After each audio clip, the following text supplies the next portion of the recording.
fact that if you're going to do something on the history of the family, and especially if I'm the pastor, is the lightning coming for the storm? But and so no, I'm fine. I think it's bright enough. But the point is that when you're doing those kind of things, it's sometimes a shock. I teach history, and I often teach in front of audiences that are not familiar with the Bible. But as a pastor, where do I begin? I always begin at the beginning. And where did we get the family? Whose idea was the family in the first place? The family was not invented by society. The family was not invented by some person who stayed up late at night and said, hey, this would be a nice thing. There would be no family if it weren't for God. God is the one who organized the family. He's the one who said God was going to create man in his image. And that Hebrew word for man is men and women, it's mankind. In the image of God created he him, that male and female created he them. When we go back to the beginning, we get the blueprint. We get the idea, the ideal of what the family is like. And the family is supposed to be like. That became the standard. In fact, this was the standard throughout many civilizations. And this was the standard, just about everything I'm going to share with you, even from a biblical concept, is a worldview that the framers of our Constitution believed. They were very conscious of this fact. They were not all evangelical Christians. They were not all individuals who might revere the Bible the way I do. But they were individuals who bought into this kind of worldview. So there was a beginning here. Not only that, if we look at it, these are two key concepts that came from the creation account. Whether you talk about John Locke or you talk about William Blackstone, who was the jurist who brought forth the theory of law in America, they all went back to creation. They all went back to creation as the standard. This is where we start. Then sin came in, and then we had a fall. But their ideal is, let's through Christ, through the Redeemer, let's get back to as much of the original standard we can. Now here's some key points. That we are to bear God's image in the earth, and individuals, and remember, all rights and responsibility in creation came to individuals. God never gave rights to groups. That's huge. It's massive. Because here's the key thing. John Locke reasoned it this way.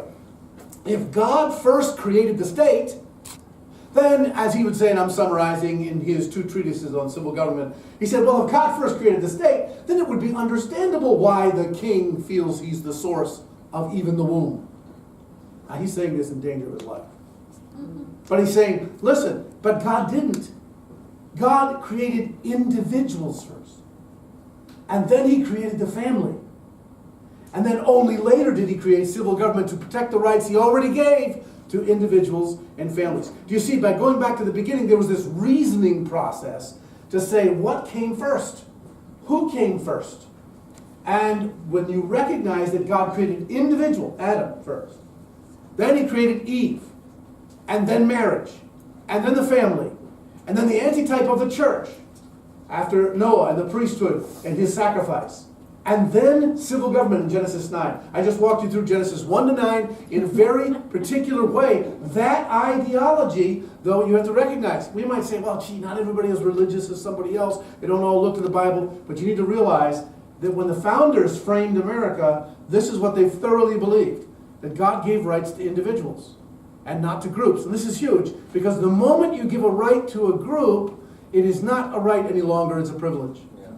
And therefore, this was a critical idea. Now also, God created the home. And of course, in this verse, man shall leave his father and mother, cleave to his wife, they shall be one flesh. There are 3 key Hebrew words here, and verbs. And they identify key parts of the home, the importance of the home. Why would you leave one home and go start another? Because the home is very important. The home is significant. What's the nature of cleaving in the home? What is the mission of the home? You know, when we take a look at this, we find out, we could take a look at each of these, and if I'm teaching a Bible study, I stop, I really go through this in some detail, but I'm just laying a foundation, and then I want to show you how key founders, key individuals in history taught on the family as a fabric of American society. First of all, think about this, and this was taught very often in American culture. The home is the first governing institution. You first learn about government in the home, good or bad. It qualifies us for wider spheres of influence. The Bible makes it very clear. If you don't make it work in the home, you know what? You're probably not going to make it work in any other sphere. So I remember the time when I had a politician in my constitutional law class come in, running for office. He was a candidate, and I had some sharp 8th and 9th grade students. And this candidate made the blunder of all blunders by coming in and beginning to talk about the origin of rights. And he was just all over the place. And in fact, one of the 8th graders just raised a hand and said, "Sir, could I ask you a question?" "Oh, why certainly, why certainly. I want to know if you're personally in debt." He immediately said, "I'm offended. How could you possibly ask that to them? What would that have to do with anything?" And then she quoted this. She said, "Because the way you live your personal life will be the way you live your public life." That's right. Now, she was right. And once she saw that he was backing up, sometimes you have to really teach on humility and everything else. Because he was not prepared for that kind of a question. But it's a biblical idea. That's right. The biblical idea is, and it's written into the state constitution of Massachusetts, by the way, and it actually exhorts citizens to find out how individuals conduct themselves for frugality, prudence, and all the rest. It's a place to practice piety and stewardship. That's where the home first came. The Great Reformation in England was called the revival of hearth and home. Think about that. Why? The hearth was the fireplace. Why was that important? That's where the family gathered. That's where the father began to read the Geneva Bible to his children for the first time. Bible small enough to carry, cheap enough to own, divided into Bibles, verses so he could study. First commentary, he would read that to his children. It was the revival of hearth and home that spread across the culture and society and that birthed the Pilgrims coming here, and the Puritans, and the Colonial. It's the first church, the first place where you worship. I often say to families, if you don't sing at home as a family, I can understand why you don't sing in church. What happens in the home? The home is the seminal seed for what happens here. And it's the first state. It's the first government and economy. Think about it. What a parent teaches a child on how to govern in their own economics is going to have a tremendous view. And if it's neglected, if it's ignored, if you wait for someone else to do it, there's a problem. And so the home is this seminal institution. Think about the nature of the home. It's a place of united intimacy. It's a place where we learn to cleave to God and to one another. We learn how to work out differences. I remember when my wife and I, when our children were little, I had learned over the years, and I would tell when they were arguing, our son and our daughter got into an argument, and I would say, okay, their voices are never raised in anger one to another in this home. It's not allowed. It's outlawed. Mom and dad are the legislative branch of the home. We have come together and we have ratified this. We are also the Supreme Court. And we are the ones that are going to tell you, and this is not happening, so why don't you go in the room, I'm going to give you 5 minutes. You work it out, you forgive one another, and you come out and tell us how you did it. Because they have to learn how to resolve differences. It's a place of generational continuity. It's a place to tell your child when they're 8 or 9, I'm praying for your spouse. I'm praying for our grandchildren. I'm praying for 4 generations beyond. Because where you live right now is not it. It's not all about you. Nothing just gravitates around you. You put down your selfish desires because what decisions you make today are going to affect 4, 5, 6 generations from now. And today we have in a culture nobody thinks past lunch. And so the idea is to get people to think generationally is amazing. We just think of the latest thing that's attacking our liberties. We must realize the way we fight that, the attitude we embrace of loving those that do not agree with us and all the rest are going to go farther than the legislation we try to have enacted. Because it's huge. So you recognize there's a mission in the home too. It's the first place of evangelism, first place of discipleship. It's the first nation. Now, I'm not making these up. I'm using phrases used by those who framed the United States and who are founders, Pilgrims, Puritans, colonial preachers, and our founders. Think about this. This was the worldview of the founding, that God gave rights to individuals and that those rights were initially to be practiced where? In the home. The foundation of the home was marriage. The fruit of marriage was child training. And the discipline, the ultimate discipline was corporal punishment. Done under, not in anger, not out of any abuse, but there was a place of discipline. And then there you had the church. The foundation were the members, the fruit were the disciples, the discipline was excommunication. It was the ultimate discipline of the home. This was the worldview that was taught at the time of our founding. And the state, foundation was law, the fruit of it was justice. The purpose of civil government is to keep justice. The purpose of civil government has grown so massive today that it's everything in cradle to grave. But this is not the way the founders thought. They thought in three very distinct jurisdictions founded by a major jurisdiction being the individual. And therefore, you have the ultimate discipline in the state, capital punishment. The state deals with voluntary association of nations, the home, voluntary association of families to produce businesses. See, in the framing of the founders believed that all businesses were extension of families. And that's why if you go to Williamsburg, one of my favorite places to give tours, if you go to Williamsburg, you find out the original homes when they unearthed it and recreated that village. Every home had a building right next to it, which was its business. So here's your home, you walk next door and you do shoes. You deal with your blacksmith. And they're all related to families. So when we think of that, we think of marriage now as the foundation of the home. This is the key. I often say this to couples with my wife and I are counseling. If you can't make it work between husband and wife, don't think that you're going to make it work with your children. Oh, well, we just hide all the problems we have with each other. The children won't notice. Oh, man, they see 10 times more than you wish they didn't see. And we know that. And we know what's happened in our society ever since. You think of the children. It was taught that the nature of children. They have a tremendous potential, but they have a nature that is bound, corrupt because of sin. They're going to do the things that are wrong. You don't have to teach a child to say no.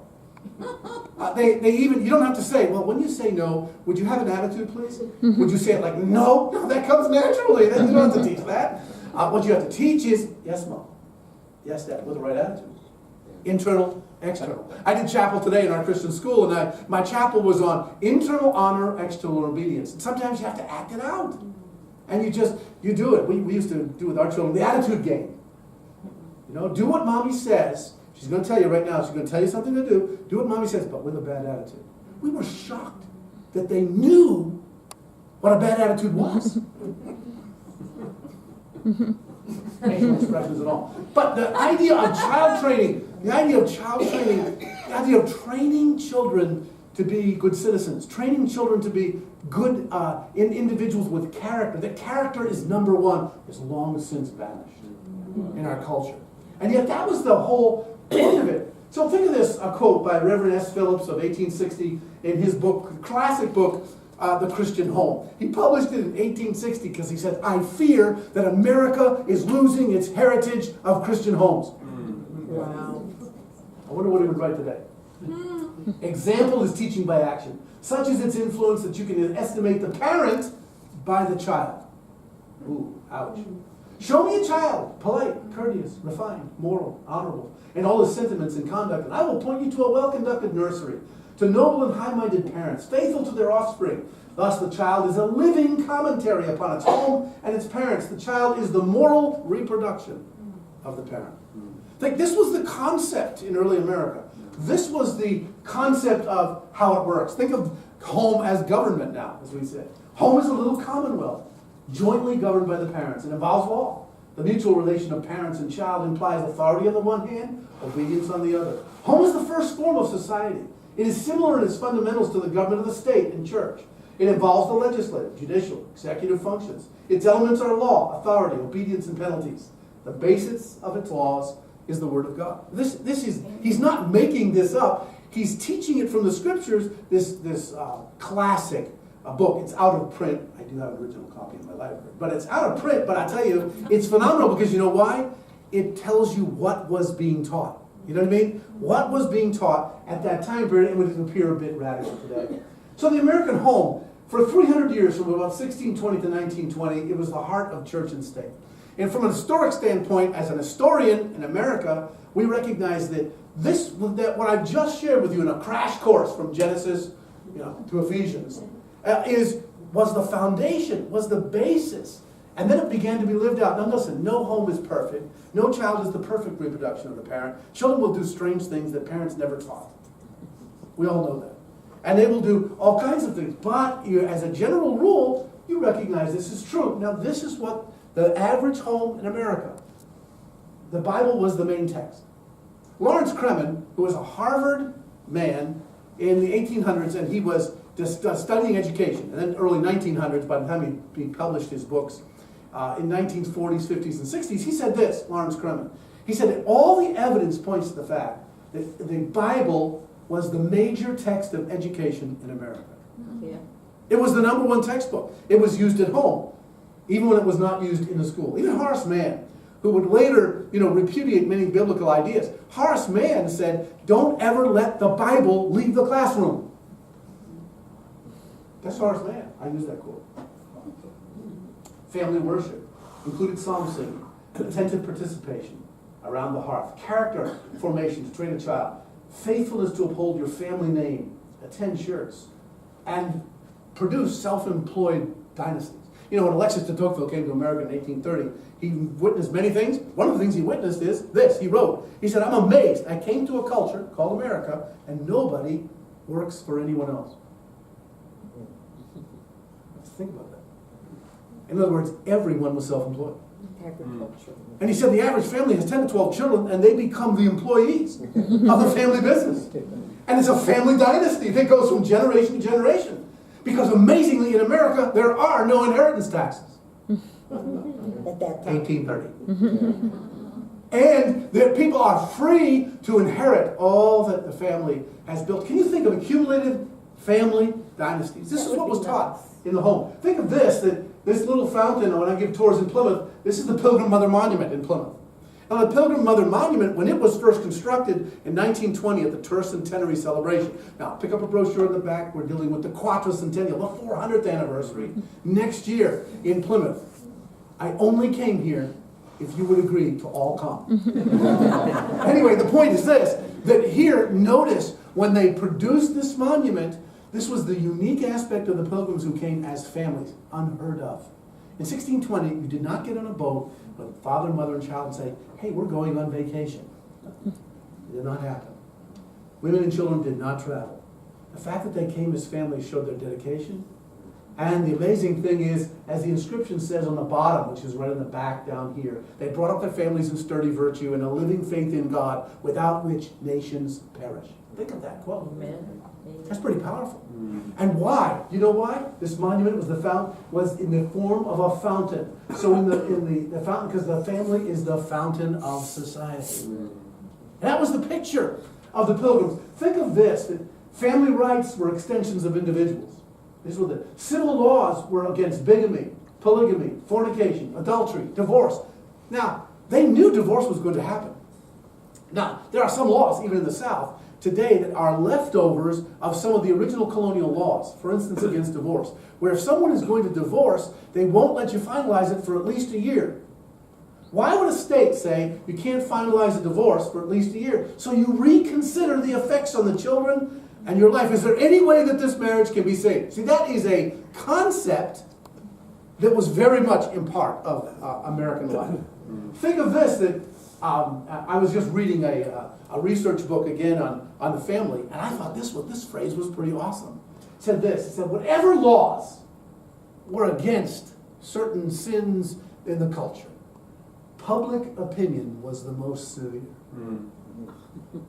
Meaning that even if someone said, "I want to do it," it was so Christian, if you can use that term, at least in the cultural aspect, that public opinion frowned on it so much, you wouldn't do it. I mean, we live in a different day today, but I'm leaving that to mind. Okay, so, there were coverture laws. In context, made a woman equal and protected her property. For the coverture laws are laws that come out of the Old Testament that were translated into society to protect a woman and her property. A lot of people, they say, well, gee, America couldn't be Christian because men and women were unequal during that time. But what you don't understand is that in every society, women had been persecuted and were not even somewhat considered property. But when Christianity permeates a society, equality begins to come up, even with distinct functions. And you saw that coming in the coverture laws for protection. You have to realize what direction they're moving in. The family was the foundation for the church and the state. Marriage was both civil and religious. The Pilgrims realized it was a sacred union, marriage was, but it was also the cornerstone to society. So it was a civil. So right from the very beginning, you can have a justice of the peace, right? To marry, because it was the cornerstone of society. Now think about John Adams when he wrote in 1778 these words: "The foundations of national morality must be laid in what? Private. Private families. In vain are schools, academies, and universities instituted if loose principles and licentious habits are impressed upon children in their earliest years. Amen. How is it possible that children can have any just sense of the sacred obligations of morality or religion if from their earliest infancy they learn that their mothers live in habitual infidelity to their fathers and their fathers in a constant infidelity to their mothers? Like, how could it be that children grow up healthy if there's an unhealthy relationship modeled before them? Now, it's interesting because he was writing about women, probably inspired by Abigail Adams. You know that John Adams said, the smartest person in my family is my wife. She has the brains and I have the brawn. But anyway, the point is, James Wilson, another founder who was very, very influential, said, it is the duty of parents to maintain their children decently, according to their circumstances, to protect them according to the dictates of prudence, to educate them according to the suggestions of judicious and zealous regard for their usefulness, their respectability, and their happiness. Think of Lydia Sigourney, 1851, very well-known woman. For the strength of a nation, especially of a republican nation, is in the intelligent, well-ordered homes of the people. And in proportion as the discipline of families is relaxed, will the happy organization of communities be affected, and national culture and character become vagrant, turbulent, or ripe for revolution. Boy, that's powerful. She was a great... now, Joseph Story, I'm going to skip that long quote there, but I want us to go here to a recent foundation, a Heritage Foundation conducted in 2013, a massive study on the family. And I like some of the concluding remarks. The founders defended the family as one of the chief educational institutions fostering genuine self-government, emphasizing self-control instead of the later progressive or Deweyan emphasis on social control. If the founders are correct, now this is his words, I underline them, America's experiment in self-government depends on reviving the strength of marriage and the family today. In other words, if we're going to see a revival here, we cannot see a revival if we just look from the outside in. One of the most dangerous things we can look at is we think if we change laws, we change hearts. We may change laws and put a thumb in the dike. But until we see a massive revival among families and children and among the youth, and we're going to need a revival to reverse this, then you're not going to see it. Fewer marriages, of course. There's now cohabitation is normal. Most marriages now end in divorce, over 50%. Single-parent dysfunctional families, it's been proven educational attainment of children suffers. Fatherlessness, you guys have a great study on fatherlessness that's available for people. So what happens when the family has disintegrated in the last 100 years? Who has stepped in to replace the family? The state. Now, I want to give you two comments on this. Number one, every time the state steps in, it's not always because the state is intending to do something wrong. When they see something, it becomes a safety net. I have a different perspective at times. I understand where the country's at. But I can tell you this, most often, and I can prove it historically, the state has stepped in because the church has done nothing. And I say to pastors and to individuals, if we don't restore the church reaching out to feed families, the church reaching out into the community to deal with the opioid crisis, the church reaching out there, we are only kidding ourselves if we're going to simply stop the state from doing it, but there's no replacement on the other end. We need both. Amen? Amen. God bless you.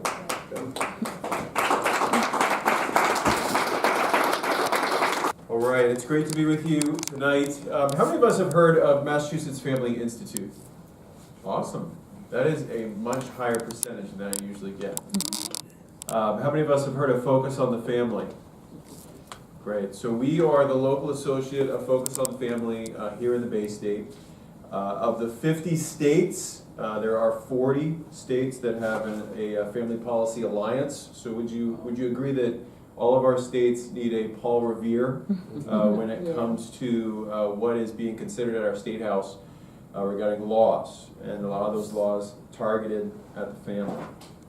So I'm going to talk a little bit about religious liberty tonight, and then talk about where we are in terms of current bills that we can all work together to fight. And if there's one thing that is an action item for you tonight, it's please come to Lobby Day on March 20th. Okay, so that's about 20 days from now. We want to see all of you down at the State House. We would love to have 1,000 people, okay? 1,000 people down at the State House to stand for life liberty, marriage, parental rights, sex education. We're concerned about, the list goes on, right? So please do consider that. I'll tell you just something real quick. We had 1,000 of our Chinese friends show up at the State House last year. Wow. They were told that they were the largest group to come to the State House in 70 years. So how many of us know that there are churches in Massachusetts that have more than 1,000 people, right? So all I'm saying is that a lot of times we are intimidated, I think, as a body of believers, that, what difference can we make in Massachusetts? Well, I'll tell you, they were the largest group in 70 years. We had 20 doctors come down to the State House regarding physician-assisted suicide, and we defeated that last year, right? And that was 20 doctors. Is that a lot of people? No, right? We had 300 people come down when the bathroom bill was being discussed as law 2 years ago. We were told that we were the second largest group in that 2-year legislative session to come down to the State House, right? 300 people. How many churches do we have in Mass that have more than 300 people, right? So you think about Gideon's army of 300, right? You think about David and Goliath of 1, right? That the Lord is on our side. If He is for us, who can be against us? And I don't just say that as a cliche. It's true, right? And so we want to work together with you to strengthen and protect the family in Massachusetts. So I brought my wife and my oldest son, Jesse, with me tonight, and I will show you the rest of my family. Here. Wow. Clap for that, right? So this is why I do what I do. This is why I travel all over the state, speak at churches every Sunday. Last week I was in Worcester at a 450-member Hispanic church. They gave me an hour to preach from the pulpit at each service, and they're going to sponsor a bus to come down to Lobby Day because they're just so Good for on fire. them. Yeah, and these that's good stuff, right? I spoke at a 1,000-member Russian church in Westfield. Do you guys know there's a 1,000-member Russian church in Westfield? A 500-member Ukrainian church. You guys know there's a 500-member Ukrainian church? All right, but when you go around the state, in many ways, this movement that really we get excited about, because there's so much to be discouraged about, right? But when you go around the state and you see all these churches, many of them immigrant churches, Yes. that really quickly understand the threat. And are very willing to get in line and say, where can I help, right? Before I get too much by talk, I'll tell you one quick story. The city of Lawrence, you guys know where Lawrence is? Yeah. All right? Now, would it surprise you that Lawrence was the first city in Massachusetts to completely ban commercial marijuana? So you cannot open up a pot shop in the city of Lawrence because of the local church, right? Back in July of 2017, 200 Hispanics, all Hispanic. I was the only guy there that was, whatever you want to call me, Anglican, whatever, I don't know how I refer to myself, but 200 from, and would it surprise you that there's 120 Hispanic churches just in Lawrence? And they make up 5,000 people out of 85,000 people that live in the city. Wow. And that's 7% of Lawrence has made it so that you can't open a pot shop in the city of Lawrence. Right? Bravo. That's amazing, right? I mean, that is the power of the local church, right? I mean, you had pastors getting up at the pulpit, I call it the pulpit, in the city hall, right, and making their case from the New Testament why marijuana is bad for Lawrence. Now, when's the last time you heard a good marijuana sermon, right? Especially at the city hall. And so, just an amazing thing. At 11:30 at night, the city hall took a vote, and it was unanimous, 8-0, to ban commercial marijuana. And then also, would it surprise you that, so you guys know question 3 on November 6th, right, the bathroom law repeal. So we lost 68-32, but 850,000 people voted no on question 3, right? So there's 351 towns and cities in Massachusetts, okay? You know how many towns and cities voted no in the majority? If you said 6, you'd be right, okay? So it's not a big number, right? But you know what? There was one city that voted in the majority no on question 3, and that was the city of Lawrence. Again, the only city to vote for the support of privacy and safety in public accommodations, when we had, grown men walking into young ladies' bathrooms, like at the Woburn Target, enticing them with candy, and not being prosecuted at all because they identified as a woman at the time. So, look, I know this is a hugely controversial issue, of course, in our state, but we were concerned about privacy and safety of especially our young girls in public accommodations. But I just want to tell that story about Lawrence, that if every city in town were like the city of Lawrence, we might actually be Kansas. So, something to think about. And I always tell people, look, if I were to ask you how many churches, according to the Secretary of State's office, how many churches do you think are in Massachusetts? Someone take a guess, be brave and bold. Take a guess. 1,000? Higher. 5,000? Like Million. an auctioneer. Higher than 5,000. It's actually 8,000. Would that surprise you? Yes. There's 8,000 churches in Massachusetts. Now, not all of them agree the way we do. But just to give you a little perspective, in Iowa, there's 4,200 churches. Okay? And Iowa's kind of the same, if not a little bigger geographically than Massachusetts. But just think about that. Massachusetts has almost 8,000 churches. We indeed are the most organized body of people, even in the bluest of blue states, right? And there's no reason that we need to put up with laws, right, that in many times threaten the privacy and safety of our young girls especially. So, something to think about, something to be inspired by, and we hope that you will partner with us and come to Lobby Day. So here is our shared mission dedicated to strengthening the family and the Judeo-Christian values upon which the family is based.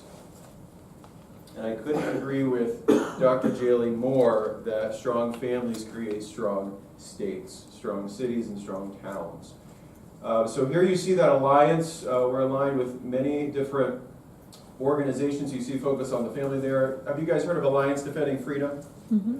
Okay, so they represented Jack Phillips, the baker in Colorado, who won his case last June after they took 40% of his business, but he did win, which is a victory for all of us. And then also we partner with the Family Research Council. Have you guys heard of Tony Perkins? Family Research Council? Okay, so basically they do what we do on a state level, they do on a national level. Okay, so we all care about life, liberty, and marriage. And then you can see there the orange states are states that have a family policy alliance. So MFI would be considered a family policy alliance. You can see the states that are not in orange, they do not have an advocate. So in states like Rhode Island, in states like New Hampshire, I'll talk about this later tonight, they've passed the counseling ban, okay, because really, to a large extent, they have no advocate that's raising awareness to these dangerous bills that are becoming law. So here's the three main areas that we care about. Sanctity of life, and obviously that's been in the news a lot, both at the conception and end of life. How we define marriage, I'll add to that how we define gender, right? And then also religious liberty. So we'll start here. God the Creator, who is the supreme authority over his entire creation, appoints lesser authorities to rule certain areas. We see this in Romans 13. Government is one example. Paul explains that civil authorities are appointed by God for the support of public order and the common good. At least we hope that civil authorities and governments are put in place for the common good. But we must always remember that the rule of civil magistrates over us is not absolute. Only God's moral law binds our consciences. We are to obey God, even if it means disobeying lesser rules in certain situations. You know, we see several examples of this in Scripture. We see Daniel being told not to pray, right? So was it wrong of Daniel to pray when the king told him not to? Was it wrong of Shadrach, Meshach, and Abednego not to bow to the idol when told not to? Was it wrong for the disciples in Acts to continue to preach in the name of Jesus when told not to? There is a higher law that's given by the Lord, and reason for why we as Christians need to pay attention to that and act accordingly. You guys know who this guy is? Yeah. So there's Jack, right? He's a hero, right, in Colorado. And like I said, his story is our story, right? His victory in June is your victory in June when it comes to religious liberty. And I'm sure you heard the story that once he won his case, he was sued again, right? I think this time for what? Not baking a transgender cake or something of that nature. So the tolerant side is rarely tolerant. Amen to that. No on question 3. So why I bring this up in terms of a religious liberty perspective is the churches, when this bill was first passed into law in 2016, churches were considered public accommodations. Did you know this?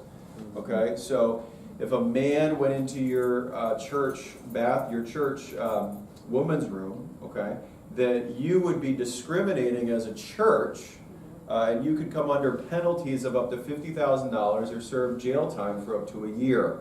So we thought that that was a violation of religious liberty. Would you guys agree with that? Yes. Okay. So 4 pastors in Massachusetts sued the Attorney General, Maura Healey. Okay. And it didn't even go to court because Maura Healey knew she had no case. Right. So we got a letter in December of, when was it, 2016, I believe, saying churches are no longer public accommodations. Okay. So it took 4 brave pastors, right, to just get involved. I mean, they really just had to sign a piece of paper. I mean, look, let's fight our battles where we're just signing papers as opposed to, you know, using other equipment that we'd rather not use, right? Let's do it while we can use our voice, right? And like I said, almost 8,000 churches, there's no reason that we have to put up with some of these laws. This is when I told you the 300 people that were outside the House of Representatives when the bathroom bill was being considered a law. This is us.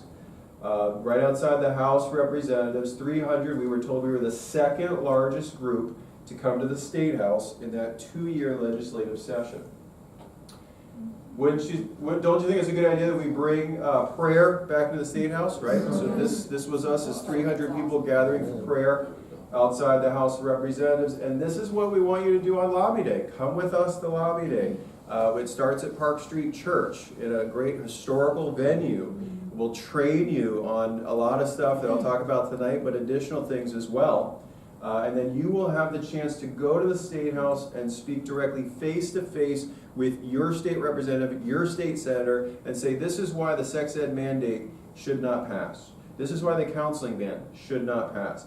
This is why we don't need 30 new bills that are going to make commercial marijuana more accessible to our youth, right? And the list goes on.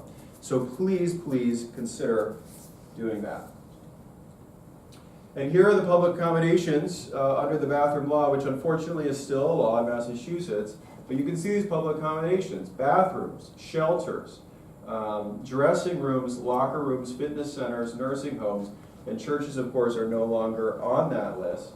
But look, would you be concerned if you went to the local gym and were taking a shower after working out, and a man comes in there, right? And the law allows him to look, but just cannot touch. Is that the law you want to live under in Massachusetts, right? And they have a certain clause about you cannot loiter, but how ambiguous is that? I mean, how are you supposed to prosecute loitering? I don't necessarily know how we define that, okay? But clearly this is a violation of privacy and in many times safety, right? And that's why we were so concerned about question number 3. You guys have heard of Gordon College, right? So many of you probably know the story, right, of Dr. Lindsay, who signed this letter that got him in trouble. But here's the conduct policy at Gordon. It says students and faculty voluntarily pledge to abstain from sexual activity outside of marriage. Now, does that make sense? When it comes to Gordon College, would you expect this from a Christian institution, right? All right, so here we have July 2014. President Lindsay is one of 14 faith leaders who wrote a letter, how dare he, to President Obama asking for an exemption from a new executive order for religious or faith-based organizations to not discriminate regarding hiring, okay? Because they had their own policy. They're a religious organization. They should be able to act accordingly, especially when it comes to hiring. So 1 week later, after President Lindsay signs this letter, The Salem Mayor Kim Driscoll publicly cuts ties with Gordon. And this is the how the general Massachusetts law says to protect Gordon. It says protection under the Mass General Law, promote the religious principles for which it is established or maintained. Is Gordon College established to promote the religious principles of abstinence? Yes, right? So under the law, they should be protected. Well, soon after that, we see Salem ends Gordon College use of town hall. Accreditation Commission gives Gordon College a year to review update policies. Christian College under pressure over gays feeling pushed from students, faculty, and Gordon College was misrepresented under the Boston Globe. So and then in August, the Lynn School Committee stops accepting Gordon student teachers. And there was really no notice for this. The Lynn School had this wonderful relationship with Gordon where their students were going to do these after-school programs, and the kids were getting a ton out of it, both the Gordon College students and the students from the Lynn schools, and abruptly cut off. September, New England Association of Schools and Colleges asked Gordon to review its policy. And here we have, the First Amendment rights that Gordon has: freedom of religion, freedom of speech, freedom of the press, assembly, and petition the government. I mean, this is really what makes America special, right? And these were being violated regarding Gordon. Well, here you have Peter Kirsanow, the United States Commission on Civil Rights. This is what he said. This actually never went to court because they knew that they wouldn't win. They just wanted to intimidate. But here, the United States Commission of Civil Rights says, discriminating against Gordon College on the basis of its hiring practices is discriminating on the basis of its religious beliefs. The committee is impermissibly discriminating against Dr. Lindsay by punishing Gordon College because he exercised his First Amendment right to free speech. Right, so we're glad the way that this ended, but Dr. Lindsay in this whole process, I mean, he had 2 young girls, right? He even had to hire security, personal security, because of the threats that he was under. Lynn lost wonderful students from Gordon that were doing a great job with the Lynn students, right? So it's really many times our young people, they get caught in the middle, right, regarding all this nonsense that's happening. You guys might have heard, maybe not this story, but there was a similar story coming out of Milton, Massachusetts, but this one coming out of Canada.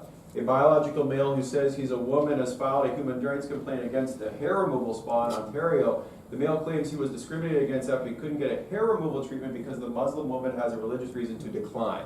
Now, I think if you were that Muslim woman, you feel the same way, right?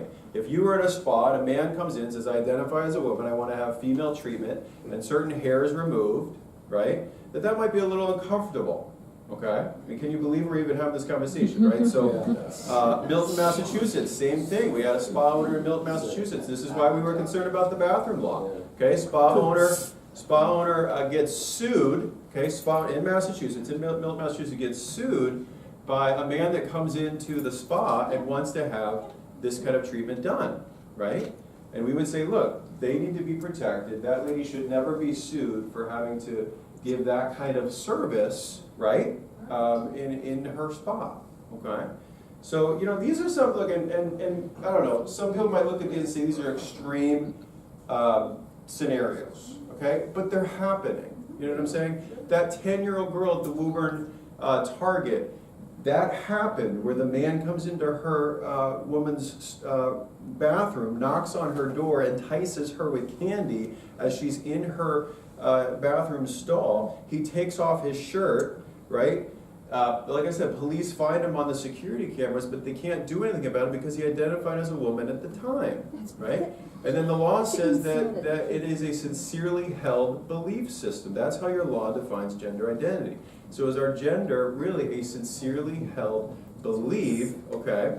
And look, people can identify however they want to in Massachusetts, in America, okay? But are these the laws that we want to live under? Because there's a difference, right? There's a difference in terms of making it law and living a certain way in your personal life, right? Because now that 10-year-old girl is exposed, and you can understand how frightened she is when that person comes into the bathroom, knocks on the door, and thankfully she was able to escape. But if you were that 10-year-old girl, you'd be concerned as well. We had in Milton, again, another story came out of Milton at the Fontbonne School. This is an all-girls Catholic school. And so you had a homosexual man sued the school because they would not hire him to be their chef. I think this was in 2015. And again, you look at Gordon and you say, okay, well, Gordon never went to court and they basically won their case, okay? Well, Fontbonne didn't win their case, okay? They got sued and this guy won because they found that Fontbonne wasn't totally consistent in its religious practices and how it did that. So because they weren't fully consistent, they lost their case. And I want to read just a short bit from that ruling from the judge. And this is in our Engage the Bay State curriculum for churches. You can take one home with you tonight. They're back at the table. But listen to this. According to Judge Wilkins, another reason that Fontbonne did not qualify for the exemption is that it encourages debate, including on issues of same-sex marriage, and does not prohibit students from exploring and even advocating ideas and positions contrary to church teachings. Thus, according to Judge Wilkins, religious schools that wish to qualify for the statute's explicit religious exemption must not only close themselves to non-believers, they must also actively squelch academic inquiry and prohibit diversity of thought. It is hard to believe that the authors of the Massachusetts statute envisioned this result. So really what this law does is it really just makes us go to our own corners, right? And is that really what the law intended? So just something to think about in terms of the unintended consequences of these laws. And then here he just goes over what I basically just said. There is a church in, you guys know where Medford, Massachusetts is, right? Okay, so they're using a public school facility for their church services. Now it's about a 500-member church. But at the time, they were being told that they could not use the school building for their church service. And so here is the guidelines used. Okay, so this is in Somerville. Somerville Public School Buildings. And you see in the bold at the bottom, it says use of school property to conduct religious services is not permitted use, right? So how many of us know of a church that at some point met in a middle school building or in a high school building or some public school, right? That is discrimination to not be able to use that building. So I think it was actually Alliance Defending Freedom that found this small print and basically told Somerville, you can't do this. That is against the constitutional right of that particular church. And they knew they were wrong, and so the church is currently there meeting, and the church is growing, right? But it's just a matter of don't be intimidated, and reach out to MFI, reach out to Alliance Defending Freedom, because we want to be there to protect your religious liberty. This is a bill, Senate bill, that we're going to be bringing up at Lobby Day, and this is a bill that concerns, Dr. Jaley's school. It concerns the Trinity Christian School I was just at this afternoon. It's an act relative to preventing discrimination on the basis of sex, sexual orientation, and gender identity by educational institutions. Appears to be targeting schools that would have biblical-based policies related to human sexuality and sexual behavior. So again, getting at who you allow in terms of students, right, to come into your school for admission, right? And just because you're a Christian school and just because you have been consistent, is that really enough of a litmus test to say that, and they would call it discrimination, but we would just say, look, Gordon says you need to abstain from sex outside of marriage if you're going to be hired as faculty, right? Christian schools should have the same freedom to say, this is the culture, these are the principles that we teach at our school, and if you want to come in and come under those, great. But if you're not going to do that, you can choose the school next door. And we should continue to have that kind of freedom. But this Senate bill wants to impose the state's will on every Christian school in Massachusetts. This was just a picture. That's Andrew Beck. You might have seen him on TV, and he was going up against Representative Day. So Representative Day wanted to pass an anti-religious liberty law that basically would have reversed Hobby Lobby, right? If you guys are familiar with that case. This idea that once you become a business in Massachusetts, you leave your religious liberties at the doorstep.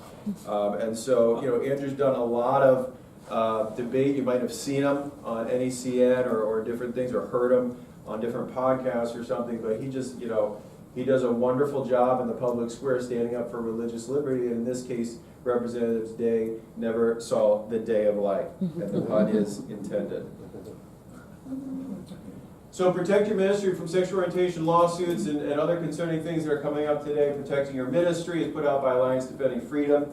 Massachusetts Family Institute wants to be kind of your first level of defense, so please reach out to us if you're discriminated in any way, and then if we need to get Alliance Defending Freedom involved, we definitely will. How many of you think it'd be a great idea to have a Bible club in every school in Massachusetts, right?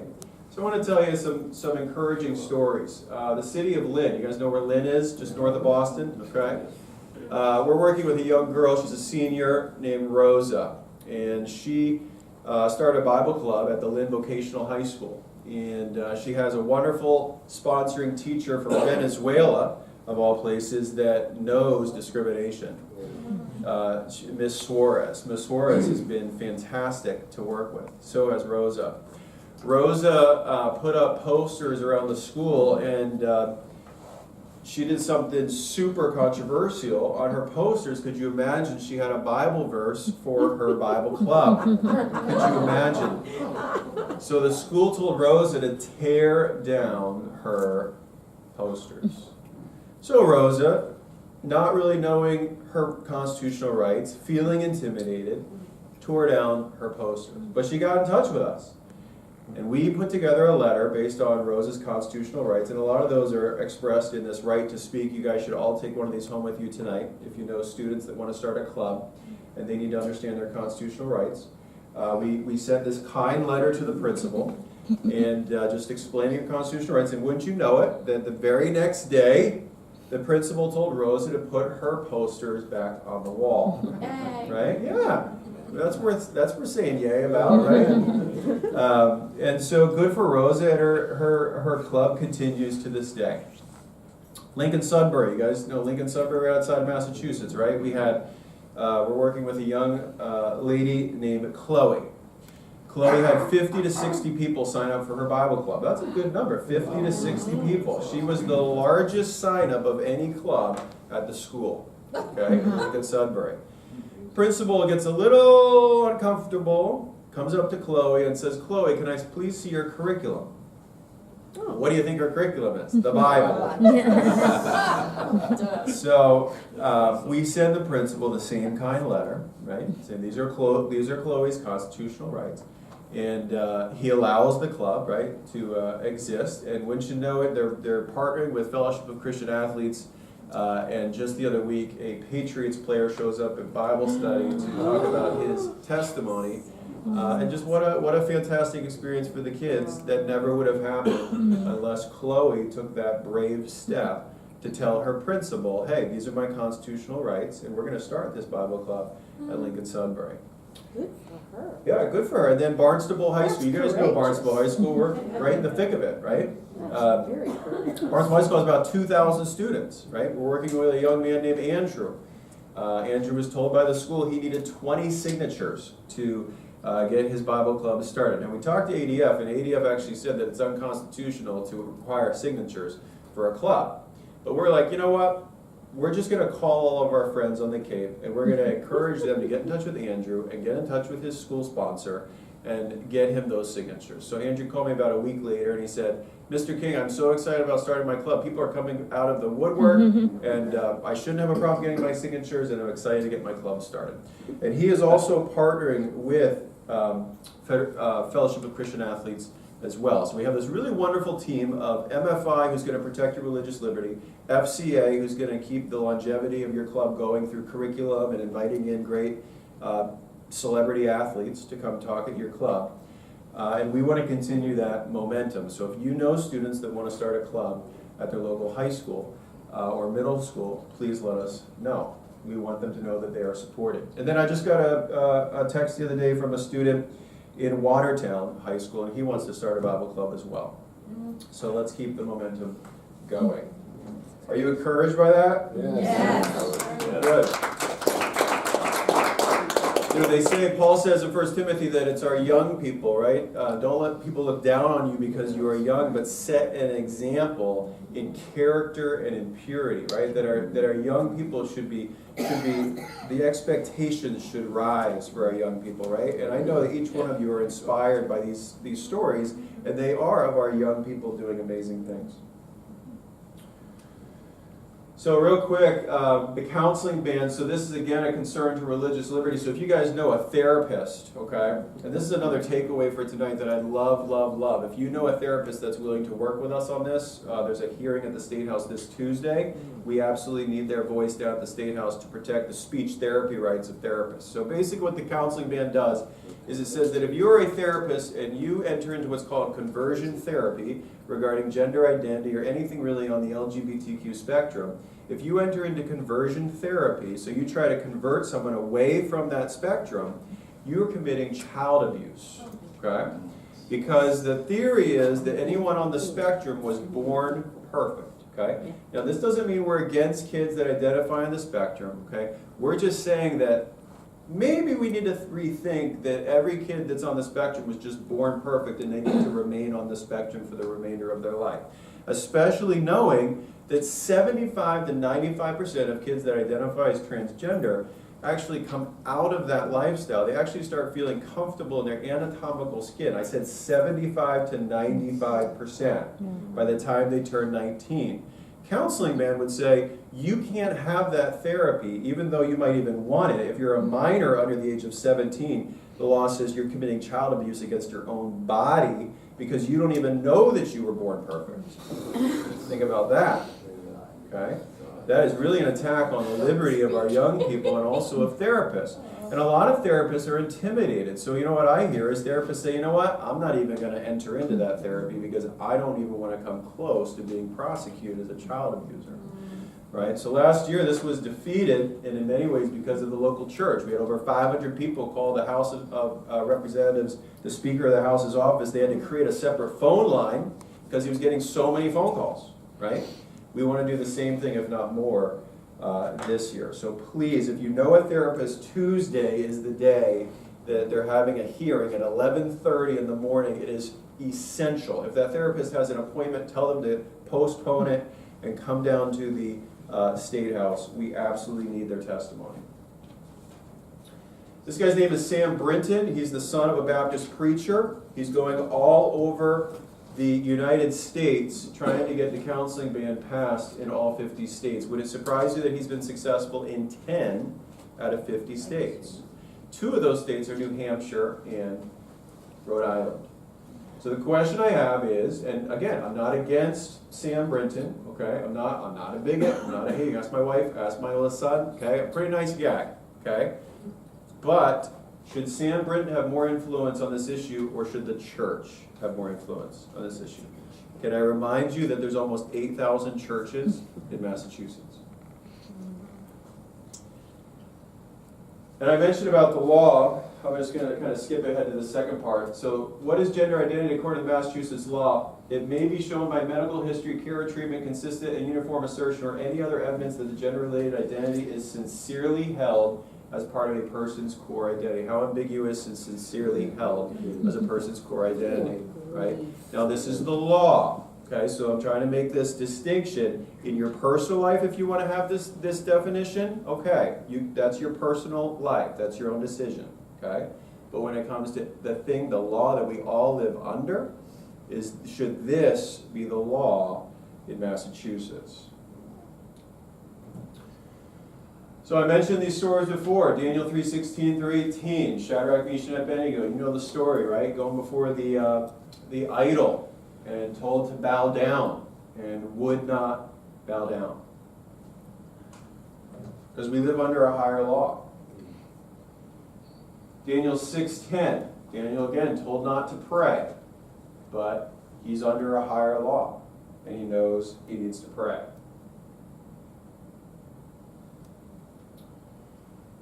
And then the story of the disciples, told not to preach in the name of Jesus, but you see at the end there in the bold, Peter and the apostles answered, we must obey God rather than men. And we cannot be consumed by the fear of man in our lives and have that trump the fear of God. Because where do we know wisdom comes from? From the Proverbs. It comes from the fear of God. And if we have too much fear of men, we might not be so wise. Amen? Amen. So there it is, the crux. And I'll end here.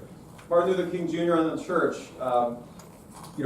I started by saying all these examples of speaking at churches all over Massachusetts. I've been so encouraged, right? And I think Martin Luther King Jr. hits it on the head.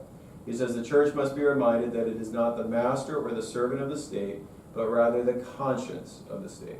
It must be the guide and the critic of the state and never its tool. If the church does not recapture its prophetic zeal, it will become an irrelevant social club without moral or spiritual authority. The church is not a social club. Amen? The church is the conscience of the state. And when we remove ourselves from that duty, and it's not a calling, right?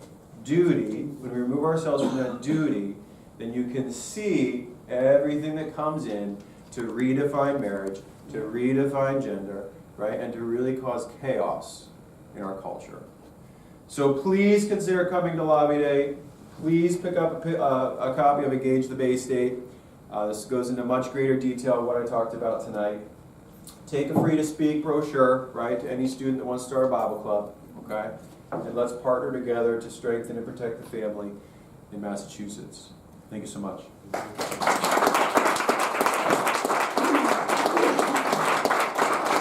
one last thing, Diane also wanted me to make note, it's very important. Here's a sign-up sheet if you know someone that wants to start a Bible club. And then also Diane has a super important bill that is well-sponsored to protect parental rights, especially when it comes to schools that have counselors coming in, many times unbeknownst to parents, to counsel them in the direction that maybe they don't want their kids to go in. Okay, so please consider signing on to her bill as well. Thanks. Thank you so much. Motion was one of them. Yeah. I'm saying, well, what is in those letters? Basically, just explaining their constitutional rights to have a Bible club in school. Focus on the Family has a day called Bring Your Bible to School Day. It's the first Thursday of every October. You can bring your Bible to school every day.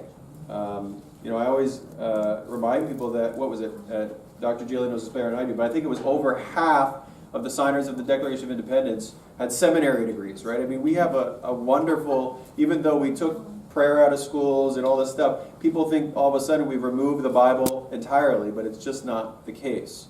So basically that letter was just a reminder of her constitutional rights. And if you get one of those pamphlets, The Right to Speak, you'll see more about what was in that letter. Yeah. Thank you. Yeah, just a quick one. The time of Lobby Day, what time? Good question. So Lobby Day, Wednesday, March 20th, starting at 10 a.m. at Park Street Church. You guys know where Park Street Church is? Right in Boston, right at Boston Common. There's a bus. The closest bus to here is in Brockton, leaving from North Baptist Church. You can, do you guys text? Does everyone here text? If you don't, you can get my business card and email me, okay? But just text the word lobby to the number 797979, okay? Actually, I'm going to put that up on the screen because I do have a flyer for that. But please consider doing that to come to Lobby Day because that is so important. There you go. And there's flyers for Lobby Day in the back, so please take those flyers with you. Are there any other questions? Oh, I have a question. Yes. This question is for Pastor Jaley. A lot of kids are coming up and they don't know that the Ten Commandments were removed from the schools. And there was a very distinct decision by the Supreme Court that did it, saying something to the effect that if children read it, they might believe it. If they believed it, they might act on those commandments. Could you give us some more information about that? Yeah, that was in the Midwest, and the concept of the Ten Commandments. These the Ten Commandments were the embedded foundation of our society, and for decades. And so putting the Ten Commandments up in a school was never considered to be controversial until recently. And we're saying recently now, 20 years, 25 years. This was not a recent case. This was a case where the way that the court reasoned that situation was the fact that they were trying to come to the fact that the idea is rooted in the misunderstanding of the First Amendment. First Amendment did not create a wall of separation between church and state. It created a wall of separation between state and national government. There was a wall of separation, and basically the states could be as religious as they wanted to be. And the national government, you could not do that. So in other words, there were 11 of the 13 original colonies, you had to ascribe to be a Christian to even run for civil office. So at this local state level, this was always our heritage.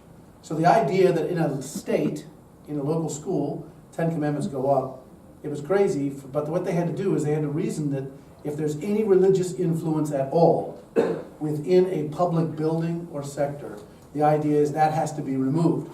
Of course, you recognize this is spiritual blindness because all other kinds of religions have those kinds of influences. And so the idea came and the reasoning came that if the Ten Commandments were on the wall, it would be a problem because students might read them. Secondarily, if they read them, they might be influenced by them. And if they were influenced by them, the religion of Christianity or Judaism in that case would have a influence on them. So I think it's rooted, though, in the misunderstanding of the, quote, separation of church and state and the roots of the First Amendment. Keep in mind that when the First Amendment was ratified in the 1790s and brought forward, it was ratified by the Congress of the United States and was ratified by many of the state leaders who were very religious. They were not trying to get Christianity out of public life. They were trying to say, we don't want a national government that will tell Vermont how Christian it ought to be, or Massachusetts, or any other. It should be determined by the bottom up from local and state governments. Thank you. Do you have another one? Yeah. Recently, there was a bill entered by a representative from Worcester, I think it was called the Roe Amendment, which is going to extend abortion in Massachusetts to a new level. Some of the other states that are considering this legislation are talking about making abortion a fundamental right. Now, this is language that was used back with Roe versus Wade in 1972, and I believe that right was reduced with the Casey decision against Planned Parenthood in 1992. Would you please explain the difference between a fundamental right and how we would see that in the public square and in public facilities? And is it coming to us in Massachusetts, or what should we be looking out for? Great question. So you guys all know what happened in Virginia, right, with the pediatrician governor, right, that said we'll make the baby comfortable, that goes through an abortion and is still alive, born alive, right? So now we're not only concerned about the unborn, we're concerned about the born, right? And I'm sure you know what happened in New York State, right? Just such evil. I mean, let's call it what it is. It's evil, right? What you're referring to, ma'am, is called the Roe Access Act, okay? This is a bill being introduced in Massachusetts currently, and another reason, if not maybe the most important reason, to come to Lobby Day. We absolutely need your voice. The born need your voice, okay? And I'm going to read for you a clause from the bill. A physician acting within their lawful scope of practice may perform an abortion when according to the physician's best medical judgment. And I want you to hear how ambiguous this can be, okay? Best medical judgment, okay? Based on the facts of the patient's case, the patient is beyond 24 weeks, okay, so the law currently is 24 weeks, okay, this is beyond 24 weeks. Is a baby viable after 24 weeks, or even before 24 weeks, right? I mean, we go all the way back to conception, right? Because it's going to become it's going to become a person, right? Beyond the 24 weeks from the commencement of pregnancy, and the abortion is, now I want you to hear how ambiguous this is necessary to protect the patient's life or physical or mental health. Okay? So I'm not meaning to lessen, what ladies in crisis are going through, okay? It's very difficult, okay? But just listen to how ambiguous this is, right? and this is beyond 24 weeks, or in cases of lethal fetal anomalies, or where the fetus is incompatible with sustained life outside the uterus. Medical judgment may be exercised in light of all factors: physical, emotional, psychological, familial. I mean, what does familial mean in this context, right? And the person's age, relevant to the well-being of the patient. Okay? So you can see how concerning the Roe Access Act is that would just increase access to abortion. So really it just makes late-term abortion legal in Massachusetts. And is that what you want? It's a bill right now. We don't want it to become law, right? So please, I'm pleading with you. Come to Lobby Day and make sure you're there. Nothing compares to you meeting face to face with your legislator, okay? A call is great, an email is okay, but a face to face conversation is very important, okay? And your voice matters. 20 doctors defeated physician-assisted suicide, right? 300 people were considered the second largest in a 2-year legislative session. 1,000 of our Chinese friends were considered the largest in 70 years. Please come to Lobby Day and stand up for the life of the Just board. add one thing. My wife and I got a chance just recently, Charlene's here, and we were able to have a private screening of the movie Unplanned. It's coming out at the end of March. I think it's March 29. I think it's toward the end of it. And how many know the Pillow Guy? When I say the Pillow Guy, everybody knows about it. Well, Mike Lindell is really promoting and underwriting a lot of this. And the amazing thing about the movie, of course, it tells the true story of Abby Johnson, who you may have heard being interviewed in many cases, who was a director of Planned Parenthood for 8 years. And so she was on that side, and then ended up witnessing an abortion by ultrasound, and completely changed her mind. And I think one of the key things that we can do is definitely, you go to Lobby Day, be able to deal with it, because what has happened is, over the years, when Roe v. Wade was first adjudicated in 1973 and the decision came out, it was touted as the fact that, yes, but it's only going to be rare, and we want fewer and fewer abortions. And the ideas of this, what has happened, and now you see, of course, since the election in 2018, this rush to take this window to make abortion a fundamental right. And one of the things is, a fundamental right in law is the same as a privilege. See, unalienable rights are critical rights that a government has, because a government can't give you them. A fundamental right is often a government-granted right. And what the government gives, the government can take away. The critical thing is, when this is the case, this means we are moving toward the fact of just about everything being accepted. And come on, look at how bizarre things are saying. I can't even believe that some things are being said by elected representatives. And you just look at this and you say, this couldn't be more bizarre.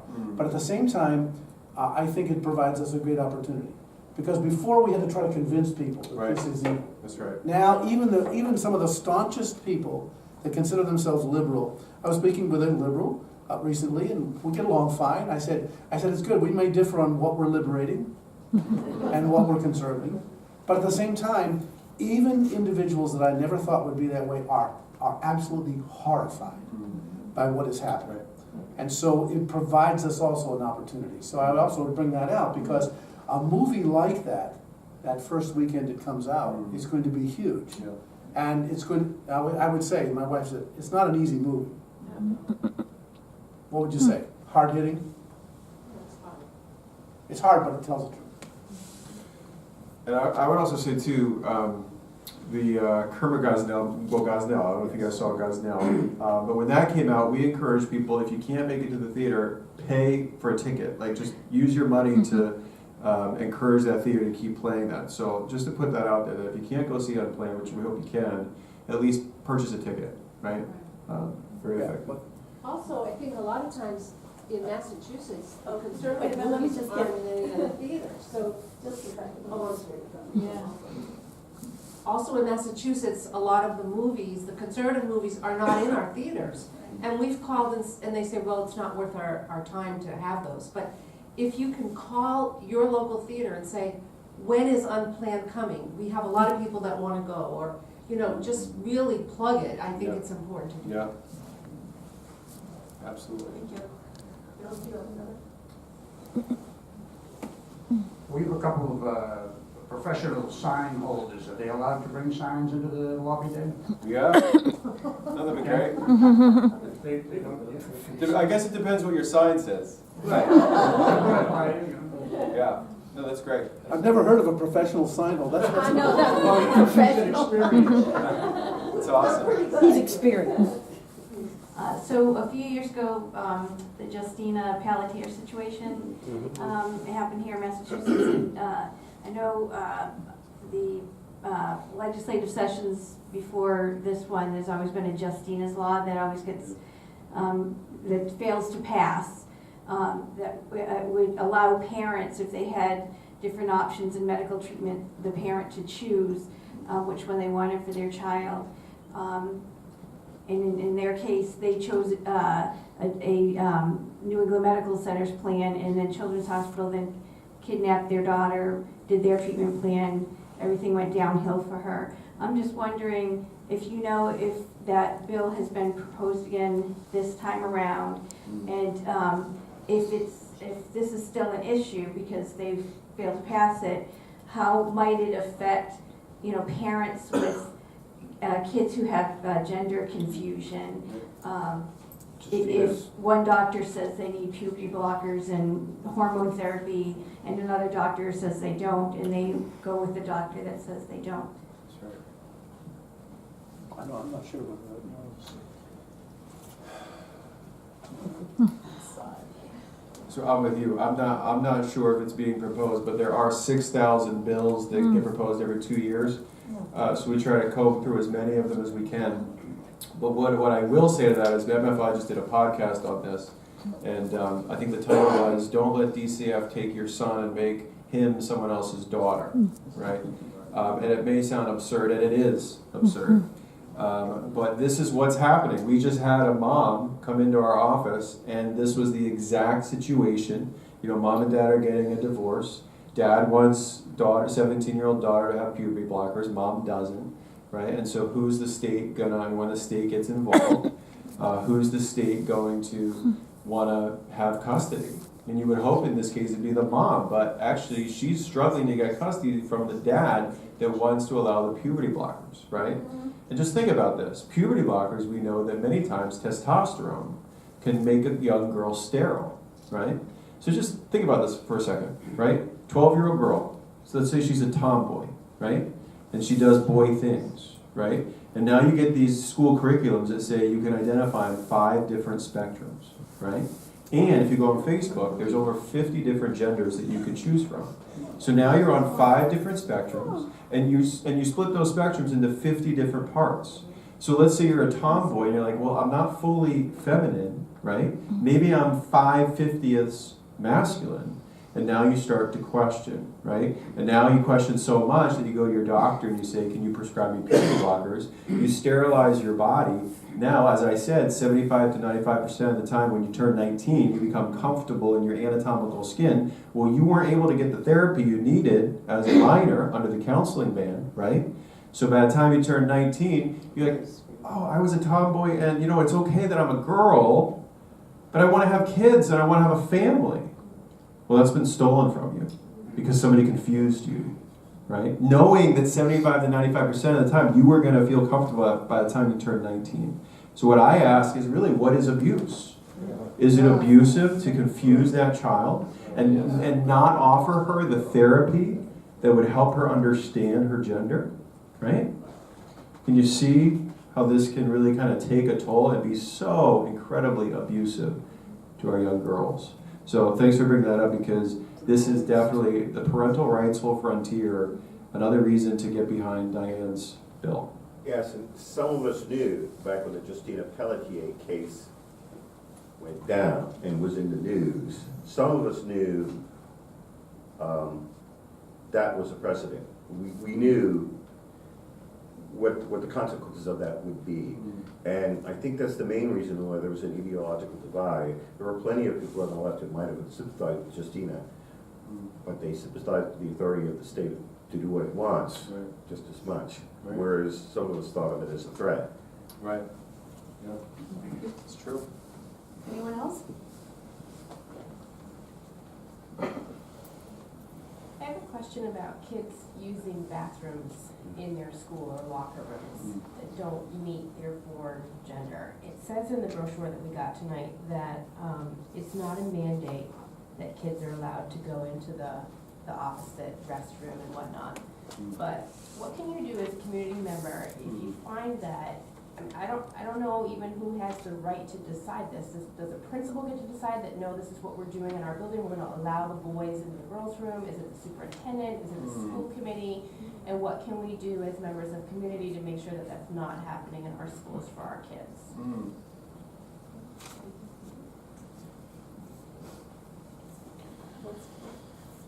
I mean, it's a great question, and I wish I had a good answer, you know, but I think we're in this ambiguous space. You know, there's stories of, you know, there was a young girl in the city, or right outside of Fitchburg, right? The 17-year-old girl, she's in her locker room, her girls' locker room. Boy comes in, starts changing, right? She complains to the principal, and principal says to the 17-year-old girl, "You go find a different place to change." And I think that's kind of where we're at, right? I mean, that's why we were so concerned about question 3, and wish we could have just repealed this whole thing. So yeah, I mean, there's really not that safety net, you know, for our young girls and boys that legitimately are going to feel like their privacy is being violated, and it's a slippery slope to, you know, if you just think what you are, right, well, that can change from day to day, right? So I mean, let's just say there's a 15-year-old boy that wants to go in the girls' room, right? I mean, who's to say that he believes that or not? And who's going to make that judgment? And can he go in there and just loiter, or can he go in there and just be there for 5 minutes and do his thing? But, you know, who knows?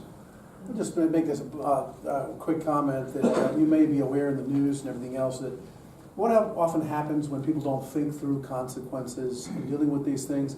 Have you been aware of the Martina Navratilova situation where here's a tennis star, identifies as a lesbian, and goes through the situation, but recognizing the consequences of this issue are such that they're finding more and more male athletes who will identify as women in order to win the feminine sports, in order to get not only the trophies, but in order to get the scholarships going to college.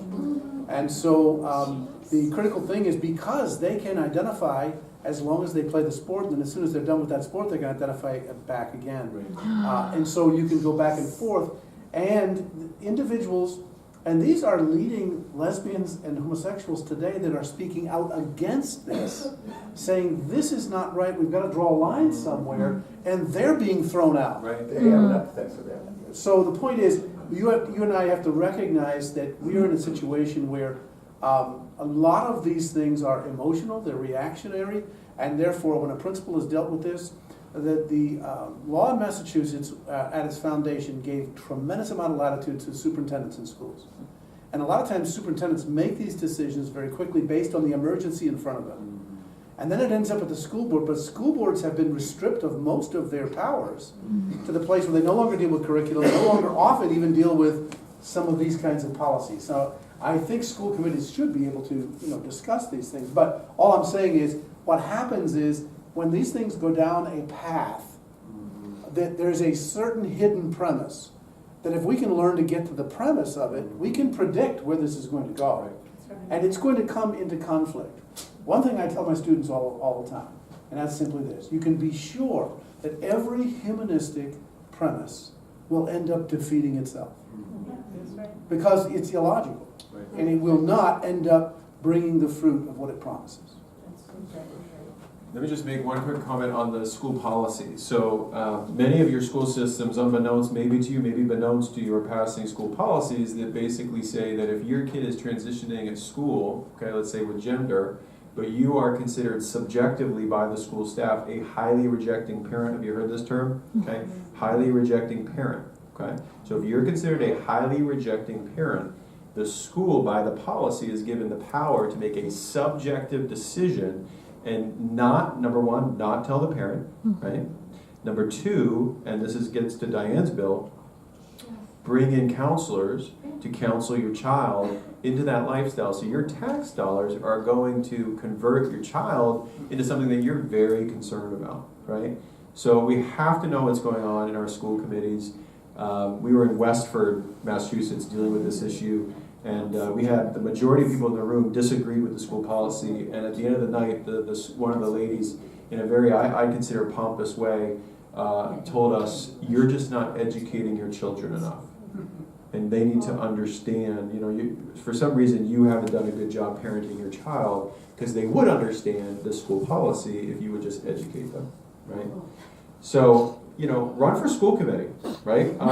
Get involved in your community, in these important ways. Thank you. I had a question too about the bathroom bill.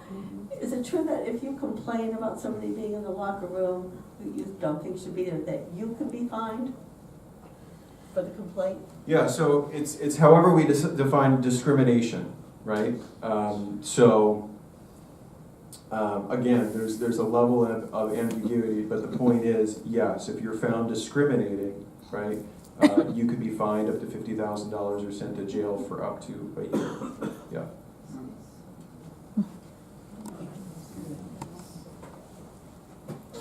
I'm sorry, every time these topics come up, particularly when we get to the point where they say, let's go run for school committee, I have to feel like I'm Cato the Elder. The schools are lost. The public schools are lost. You want to fight a losing battle? Fine, but you are going to lose it. The only thing that will save future generations is to get them out of the public schools. There is no other solution. Okay? You notice the school committees started to react to these things, so they took the power away from the school committees. If you replace the school superintendents, the schools are run, and the school superintendents will not have any authority anymore, okay? There was a reason why the whole education establishment was called a blob. There is no saving it. And the only thing that might change it is if they lost like 25% of their population. Then they might respond. Get out of the public schools. If you want to consider that, there's some magazine articles I brought here called Rescuing Our Children.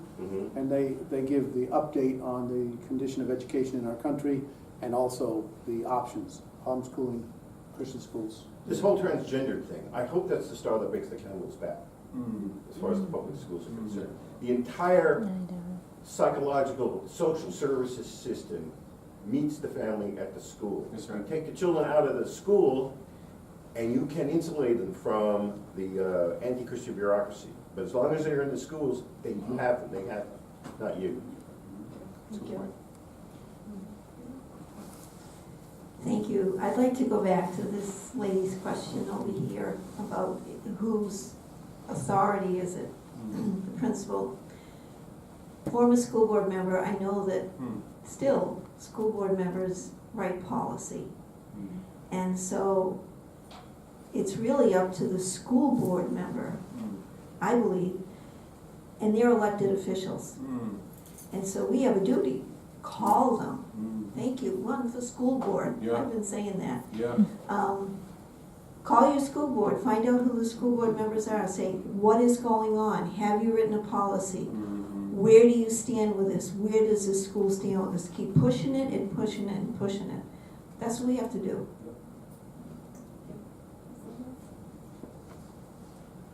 So I have a different take on the public schools. I say, work in the public school, teach in the public school, stand guard in the public school, pray, open your eyes, walk up and down the hallways, ask questions, push back, and They'll simply get rid of you. well, I've been teaching in the public school for 23 years, and it's not easy. And there's a tide of liberalism against me at any given day. And any given day, somebody's going to ask me, would you please put that triangular sticker on your door? And I say, no, I will not put that triangular sticker on my door. Why not? Because every child is safe in my room, and I don't prefer one type of child over another. Every single child is safe in my room. So, yeah, so my take is completely opposite. I just wish we had more people, more watch guards. And by the way, the Christian school is not the answer, not Pastor Jaley's school. His school is wonderful. We went to a Christian school graduation ceremony where they did not even stand up and pledge allegiance to the flag. They bashed President Trump, and they were advocating and lauding, what was it? Not only that, some kind of sexuality stuff. Oh, I readily admit that just because they call themselves private or even Christian doesn't make them adequate. I mean, as far as I can tell, parochial schools are lost. But that's because they've been absorbed into the block.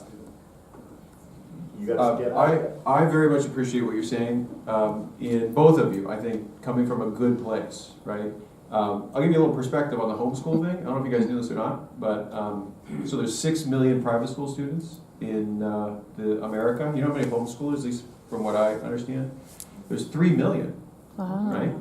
So, and I'm not advocating just for homeschooling. That's just the registered ones. That's right.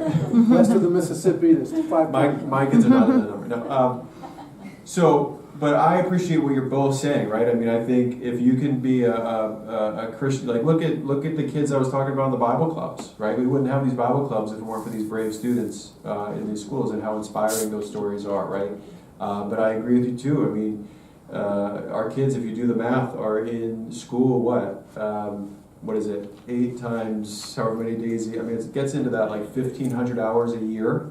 And if they're in a sport, like it's even more. Yeah. And then it's like they go to youth group maybe 1 hour a week. Maybe they're in church 1 hour a week. So we're talking 104 hours compared to 1,500 hours. Yeah. So we just have to be realistic about the exposure that our kids are getting. And if they're getting all that exposure, right, we just, as parents, right, we just have to be realistic and say, okay, how are we going to combat this exposure? And just keep in mind, as educational trends, to recognize that right now, the Christian school movement is on the decline. A very significant decline, especially in New England. And the homeschool movement is on an incline. But if you look at it nationally, even though the Christian school is on a decline, homeschool is on an incline, it's basically fish going from one bowl to the other. So still, after all these years, 86% of all the children in America are in public school. So if you combine all the Christian school students, all the homeschool students, you're only dealing with 14%. So you're dealing with a tremendous minority, and therefore there has to be a missionary movement as well. And so you have to realize what that is, and realize the demographics that we're dealing with. Because Christian schools used to be opening every 24 hours back in the 80s. Now one Christian school is closing every 24 hours. So you have to realize that the Christian school movement, and most of that is twofold. 50% due to homeschoolers who are pulling them out of the private schools, and the other 50% they're going back to the public schools because they want to play sports. So it's a double, and part of that is because of the onslaught that people said, look, if I'm paying tax dollars, my child should be able to be on the sports team. And often because a homeschooling child has more time, and those who are coming out, the sports teams, they want them because bottom line, they want to win games. And so this has been but you have to realize what the changing of the demographics is. That's a good point. Is there anyone else? Just wanted to let you know, if you do homeschool, your kids have a right to be on the school teams. I coached at Falmouth That's High correct. School, and I had homeschoolers on my team, and they were very Correct. welcome there. That's right. I have a quick, boring legal question. So you've got ROE, that's SD 109, is that right? I think. For the Row Access Act? Yeah. Yeah. Okay, so you've just informed me there's SD 2200, and you're telling me that that's the same thing, only worse. Could you just bring us up to speed? Let's see. Yeah, so an act to remove obstacles and expand abortion access, SD, so Senate docket number 109. Okay. 2200, what's the difference? I think the difference is that we're paying for the second one, right? I'm not understanding. Yeah. If it's, I'm only looking at this one because I think there's only a Senate docket for this, I think that's correct. and I don't think there's a House bill. So I think it's just Senate docket, what is it, 109? Yeah, 109. Yeah, what's SD 2200 then? Was that the Senate bill I was talking about earlier with the discriminating against Christian schools?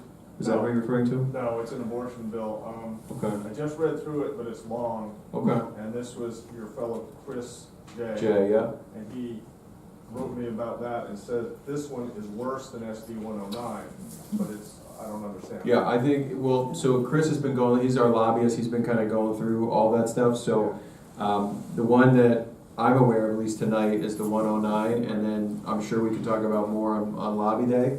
But the point is that we have these concerning late-term abortion bills that we don't want to pass. Okay.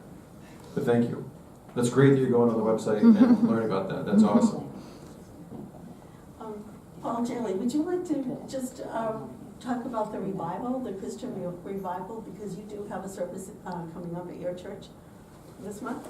Sure. Well, it's always good to end with good news.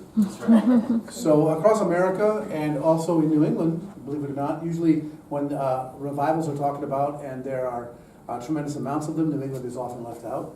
We still are the least churched area in America. The least churched area, about a study 9 years ago was done. The fewest number of people that go to church in the country was Cape Cod. It ranked number 1 to be the least religious zone and area in America. Of course, close second behind that is Massachusetts and Vermont and most of the New England states. But I think one of the things you need to recognize is that in spite of all that, there is a massive swell of revival taking place among youth and adults. And it's taking place in New England as well. And there's this swell that's happening. And one of the key characteristics about that is that more and more Christians are willing to come together, to unite, to regionally do this. Now, I've been involved with several boards regionally around New England with pastors, and this really started to crescendo around 2002, 2003, so it's been going on for a while. But it's happening right now. You're probably familiar with Glory of God on Cape Cod. And that is a movement that is continuing to grow, where churches actually cancel their midweeks, come together, and do that. So on the South Shore now, that's happening, from Hingham down to Plymouth, where the fourth Sunday of the month, we're canceling our activities and all joining together. So that's happening, and our church, New Testament Church, is hosting the next one at the end of March, March 24th. And so this is happening more and more, where key points that we're talking about here are uniting people in prayer. And uniting people in a way to get the church together. One of the biggest problems we have, of course, with the church is we're not united.